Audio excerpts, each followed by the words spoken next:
Reaching back through the history of the Vatican, there are some very dark moments. Setting aside the abuse scandals you've definitely heard about already, there are plenty of other gross things the Vatican would rather you not know. Here are a few dark secrets of the Vatican revealed. When looking at the secrets held within Vatican City, perhaps the most logical place to start is the Vatican Secret Archives. The name itself evokes mystery, and many theories have naturally popped up about what might be held among the 53 miles of shelves and 12 centuries worth of documents only available to a select few. It doesn't take a lot of effort to find people claiming the archives contain evidence of extraterrestrial life, proof Jesus never actually existed, or the true secret name of God, which has been handed down from pope to pope since 463 AD. Nobody knows exactly what's there because it will be impossible for the human brain to understand. But the archives aren't really secret in the sense of being hidden from people. The word secret in this case means something closer to private, because they officially house paperwork and correspondence relating to the Pope. That said, the archives are not fully public. They're only open to scholars who have passed a strict vetting process, and journalists were not allowed to see the contents of the archives until 2010.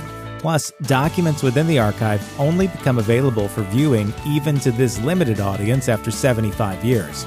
The Vatican claims this is because of the amount of time it takes to process the massive quantities of documents coming into the archive.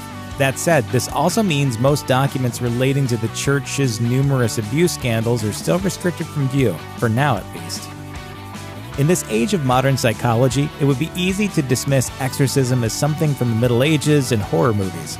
The truth is, though, that the practice is alive and well within the Catholic Church. In fact, Father Gabriel Amorth, the former chief exorcist of the Vatican who died in 2016, claimed to have performed a staggering 130,000 exorcisms in his time. Father Amorth wasn't the last of a dying breed either. The BBC reported in 2018 the Vatican welcomed 250 priests from around the world to an annual exorcism school because the Church believes there has been an uptick in demonic possessions in recent years. Despite the controversy tied to exorcism, the rite is still carried out in modern times, even by popes. According to Father Amorth, John Paul II tried and failed to drive a demon out of a woman who was brought before him in 2000. Father Amorth claims the woman was still possessed when he saw her later that day, and so he had to finish off what the Pope couldn't. Amorth also claims Benedict XVI slammed the devil out of two guys in 2009, and some suspect Pope Francis may have performed a public exorcism on a man in a wheelchair in 2013. The Vatican Bank is a financial body riddled with scandal. The Catholic Church's primary financial institution has been caught up in so many scandals since its founding in 1942 that entire books have been written about them.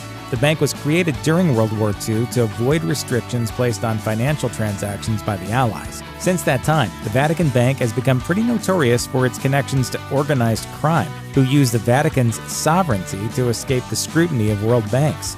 In the 1970s, the Vatican allegedly tried to purchase $900 million in counterfeit bonds and securities from a mafia-linked operation. In 2013, a priest was arrested for trying to use the Vatican Bank to smuggle millions of euros for the mob.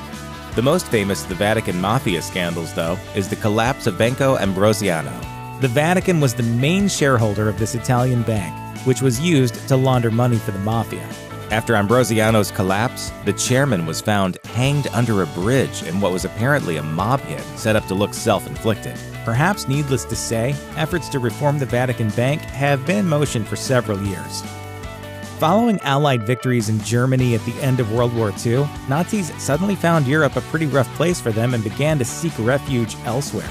Thousands of high-ranking Nazi officials, many of whom were war criminals, managed to escape across the Atlantic to a number of South American countries, including Brazil, Chile, and Argentina. According to research, some of the travel documents that ended up in Nazi hands were given out by an overwhelmed, sometimes overly sympathetic Red Cross. Many other Nazi fugitives were knowingly assisted by the Vatican. While it's certainly likely that some Nazis were helped by an unwitting Vatican just trying to get Catholic war refugees to safety, the book Nazis on the Run argues the Vatican chose to help Nazis. The Catholic Church had hoped for a revival of European Christianity and had a significant fear of the growing influence of the non-Catholic Soviet Union.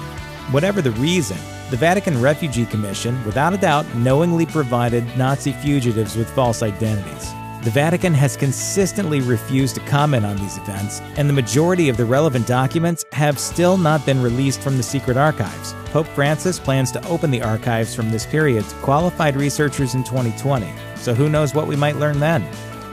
In addition to smuggling actual Nazis out of Europe and into South America, there is little doubt the Vatican also used its privileged sovereignty to help smuggle Nazi-looted gold, art, and other property belonging to Jewish families and other victims of the Holocaust. As Gerald Posner explained in the Washington Post, efforts to get the Vatican involved in making amends or even to open their archives from World War II have been rejected since the 1990s. In his book, God's Bankers, however, Posner investigates the possibility that the Vatican's ties to the Holocaust could be even darker. The founder of the Vatican Bank and the Nazis allegedly hatched a scheme to use Vatican money to invest in the life insurance policies of Jewish families. If true, this would mean the Vatican directly profited from the mass extermination of Jewish families during the Holocaust.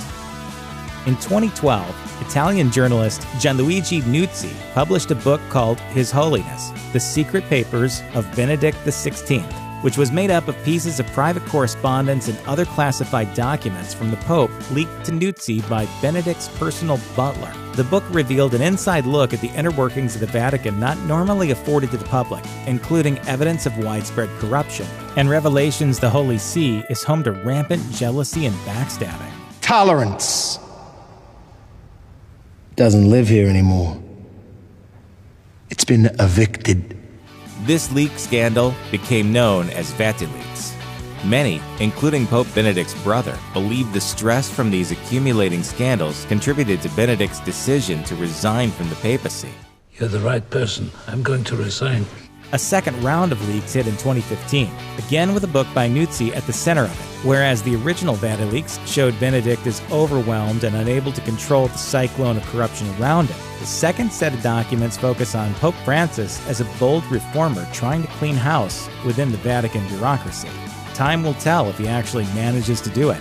Check out one of our newest videos right here, plus even more grunge videos about history are coming soon. Subscribe to our YouTube channel and hit the bell so you don't miss a single one.